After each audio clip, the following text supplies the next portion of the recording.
Cheers everybody, welcome back to another beer review, and we have got a Brew by Numbers beer. I shall put in the description and the heading, the title of the video. The thing is with Brew by Numbers, they do a lot of variants of their beers and they do them with different hops. So I'm going to have to put the hops in my title to make it about that long, so I know I've done this variant. Got a cold IPA. Second cold IPA ever on the channel. It's a style which for me is new to me. And cold IPA, what is a cold IPA? Now, cold IPA is exactly what it sounds. It's an IPA that's been fermented at a lower temperature. Simple as that. So I'll show you the can. This has been available in Tesco for about 6 months now. There we go. And of course, Brew by Numbers, everything's got a number one. Hence the name of the brewery. And hence, I've got about 4 more beers from them over there, which I'm going to have to bring to you over the next few weeks. There's the backside. It says, this cold IPA is fermented at low temperatures. Never way, I just told him that. Honestly, I didn't read that. Using a lager yeast, because obviously lagering, when you do lagering, it's at a lower temperature because the yeast drops to the floor. You know, if you brew something at a higher temperature, the yeast rises. Murder me in the comments on that.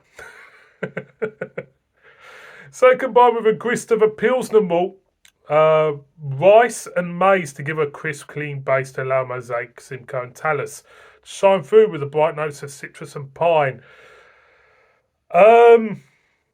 Like I say, this is the second one I've had. First one was from Camden Town Brewery. I can't remember where I picked that from. I think it was Sainsbury's. So I'm on... For me, personally, I'm on the fence regarding this style because I don't really know too much about it. So let the beer do the talking, shall we? Brew by Numbers, what do I think? Well, to be honest with you, they have been reliable, dependable. They're not really anything else, really. I mean, you know, hand on heart, I've never had a bad beer from them. So they're dependable brewery, and I suppose that's what is a good thing for supermarkets, because I want to have dependable breweries in supermarkets. I don't want someone who's, well, apart from Brewdog and maybe Northern Monk, who are either good or bad. It's kind of like, let's get a whiff anyway. No, like, you get a hint of pine in the aroma. You do get this kind of like lagery feel in the aroma. Lagery feel. What's all that about? Every time I go about, I'm just waffling on. Yeah, I know. Poor cat. He wants feeding in a minute. So, being a glass. Yeah, it looks like, you know, it could be forgiven to say it looks a little bit lagery. It does, gold.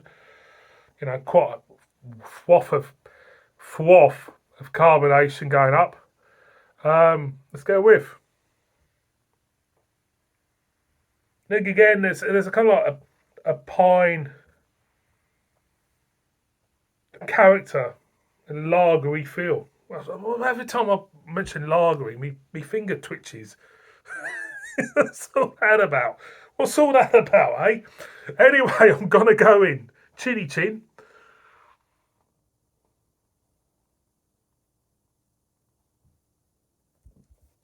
Get the pine straight away. Hits you like a brick wall, if you want. Straight away, bang, you greet with a big wall of pine bitterness. I'm going again.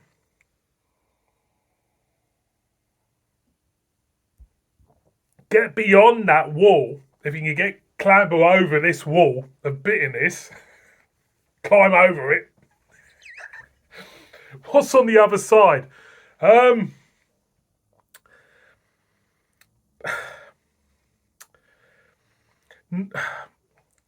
a little bit of lemon. There's not, and there's not real big. There's not really big characters over on the other side. You agree with this massive wall of pine bitterness. Imagine you're on a salt course. Running along, there's this fucking great big wall with pine written on it. You get over the wall, and there's really, the drop's massive, and you jump off the drop. And it's a bit like this beer. It's get over that wall. What's on the other side? Hints of lemon. Mouthfeel. Very prickly. Is there any lagery aspects to this? I don't know, not really. I mean, I suppose you could say that because you get hit it with a wall of flavour, then, you get over hints of lemon, prickly fucking mouthfeel. Sorry about swearing because I'm getting annoyed. Then it kind of like disintegrates into a lagery feel. Yeah, I suppose, you could say that. Do I like it? Again, this style is, for me, it's not really, I'm at the beginnings of this style. I think there's, definitely improvements you can make with this style. But, getting to this, it's very gassy. I'm going one more.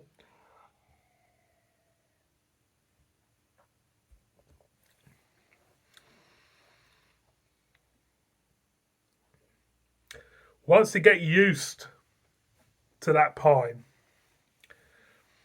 then you pick up other elements, but they're not really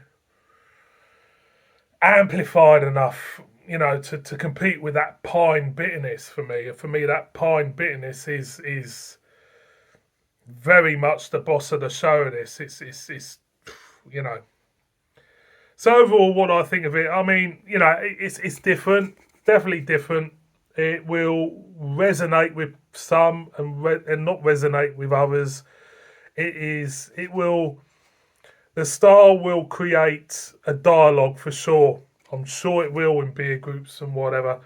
For me, I'm on the fence regarding the style. I'm not particularly a fan of this beer. And I'm going to see where it goes from there, really, and see whoever else brings this cold IPA out and see if they can do something with it, So overall, at the moment, they've just invented the wheel. Let's see how it turns. That's a good one. Boys and girls, thank you very much for watching this one. It's a long-winded one. I do apologise and everything, but, I don't think I'll ever change in that retrospect. Boys and girls, Brew by numbers. They're number 5. There's plenty of number 5s out there. Cold IPA. Give it a whirl. If you've had it, tell me what you think. It's, drinkable. Yeah. Forgettable. Yeah. Bib bib.